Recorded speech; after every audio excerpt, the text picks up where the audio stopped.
Hosea. My people are destroyed for lack of knowledge. Because you have rejected knowledge, I will reject you from being priest for me. Because you have forgotten the law of God, I also will forget your children. எத்தனை பேர் ஊழியங்கள் பார்த்திருக்கீங்க? அப்பா செஞ்சிருப்பாங்க, இப்ப பிள்ளைங்க ஊழியம் செய்யறாங்க. அந்த ஊழியத்தோட पैटर्न வேற மாதிரி இருக்கு. கார்ப்பரேட். कितने लोग सेवक को देखा जो पिता का सेवकाई है, तभी बच्चे लोग करते हैं, तो सेवकाई का पैटर्न ही अलग है. They run their business, the ministry like businesses, manipulative. वो उनका सेवकाई ऐसे करते हैं, ஒரு மேனிப்புலேட்டிவ். அதாவது சண்டே சர்ச்சுக்கு ஆள் வரணும், ரைட்? நான் சனிக்கிழமை ஆள் வரணும், வெள்ளிக்கிழமை ஆள் வரணும். எப்போ வருவான்? தேவை இருக்கிற வரைக்கும் வருவான். ஆண்டவர் செய்வார்னு ஆறுதல் சொல்ற வரைக்கும் வருவான். संडे को लोग आना चाहिए, सैटरडे आना चाहिए, फ्राइडे को आना चाहिए. कब आएंगे लोग? तब उनकी जरूरत होती, उसकी जरूरत पूरा करने के लिए आते रहेंगे. ये भीड़ आया, जरूरत पूरा हो गया, चले गई. दूसरा भीड़ आया, जरूरत पूरा हो गई, चला गई. दूसरा भीड़. ஒரு கூட்டம் வந்துச்சு, சரியாச்சு போச்சு. அடுத்த கூட்டம் வந்துச்சு, சரியாச்சு போச்சு. அடுத்த கூட்டம் வந்துச்சு. இல்ல சரி ஆகல, பிரச்சனை இருந்துட்டே இருக்கு.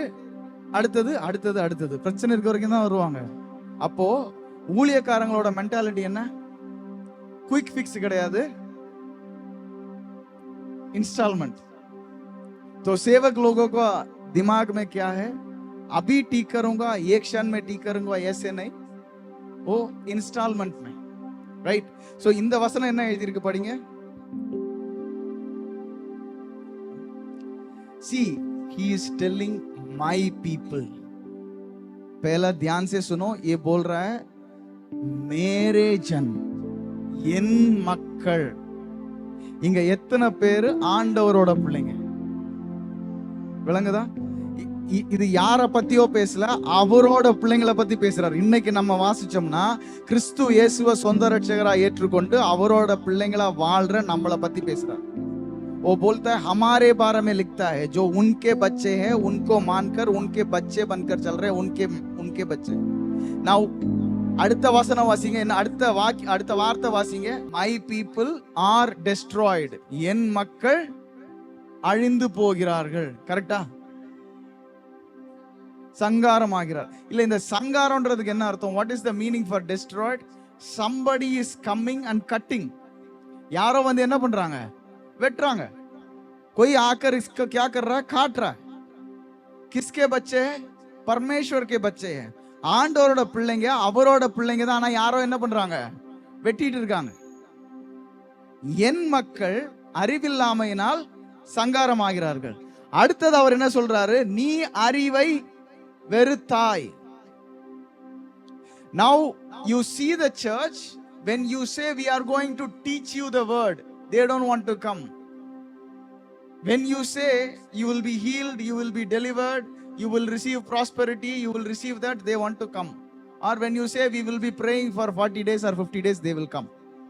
இப்போ இன்னைக்கு சபை பாருங்க, நீ வார்த்தையை கத்துக்கோ வான்னு சொன்னா என்ன பண்ண மாட்டான்? வரமாட்டான். உனக்கு விடுதலை உண்டு, உனக்கு சுகம் உண்டுன்னா வருவான். இல்ல 40 நாள் 50 நாள் உபவாசம் பண்ணி ஜெபம் பண்ணலாம்னா வரும்.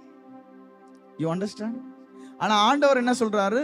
என் மக்கள் पिता क्या बोल रहा है? मेरे बच्चे नाश हो रहे हैं, என் மக்கள் சங்காரம் ஆகிறார்கள். எதனால? அறிவின்மையினால. See, please get me careful. இப்போ நான் சொல்றத கொஞ்சம் கவனமா கேளுங்க, ध्यान से सुनो. You fix things because you know, not because you are dedicated. புரியுதா? நீங்க காரியங்களை சரி பண்றீங்க ஏன்னா உங்களுக்கு தெரியும், அதனால. நீங்க ரொம்ப கமிட்மெண்டோட வேலை செய்யறனால இல்ல. விளங்குதா? मैं इतने बल देकर, इतना फोर्स से मैं काम करता हूं, इतना मेहनत से काम करता हूं, इसलिए काम हो जाता है. वैसे नहीं. ये काम इसलिए हो जाता है क्योंकि आपको इसके ऊपर जानकारी है. உங்களுக்கு அதை பத்தி என்ன இருக்கு? புத்தி இருக்கு. That is why we win. And even somebody without any commitment can get the job done without any commitment, just with the intellect he is having. कोई जानकार मतलब कोई कमिटमेंट के बिना काम कर सकते हैं. खाली क्या चाहिए? जानकारी चाहिए. எந்த பொறுப்புணர்வும் இல்லாம எந்த ஒரு கடமை உணர்ச்சியும் இல்லாம வேலை என்ன பண்ண முடியும்? செஞ்சு முடிக்க முடியும். என்ன தேவை? இப்படி பிளஸ் வச்சா ஸ்பார்க் வரும். இப்போ ஏதோ ஒரு ஐடியா இருந்தா போதும், வச்சுட்டா வேலை முடிஞ்சிடும். Now that is what is needed. இந்த வசனத்துல என்ன எழுதி இருக்கு? திரும்ப வாசிங்க. அறிவில்லாமையினால் my people are destroyed for lack of knowledge, because you have rejected knowledge I will reject you from being priest for me. என்னுடைய போதகர்களா இருப்பதிலிருந்து உங்களை என்ன பண்ணுவேன்? நான் தள்ளுவேன் அப்படிங்கிறார். எதனால? நீ ஞானத்தை புறக்கணிச்சு. तू मेरा सेवक नहीं हो सकता है. कारण क्या है? क्योंकि तू मेरा ज्ञान को दूर कर दिया. राइट? You didn't accept. मेरा ज्ञान एक्सेप्ट नहीं किया. Now because you have forgotten the law of God, I will also forget your children. वो क्या बोल रहा है? கடவுளுடைய நியாய திட்டங்கள் எல்லாம் நீ மறந்தனால நான் என்ன பண்ணுவேங்கிறாரு? உன் பிள்ளைங்களையும் நான் மறப்பேன் அப்படிங்கிறார். நான் இது உள்ள இருக்கக்கூடிய இந்த இதுக்கு எல்லாமே போல.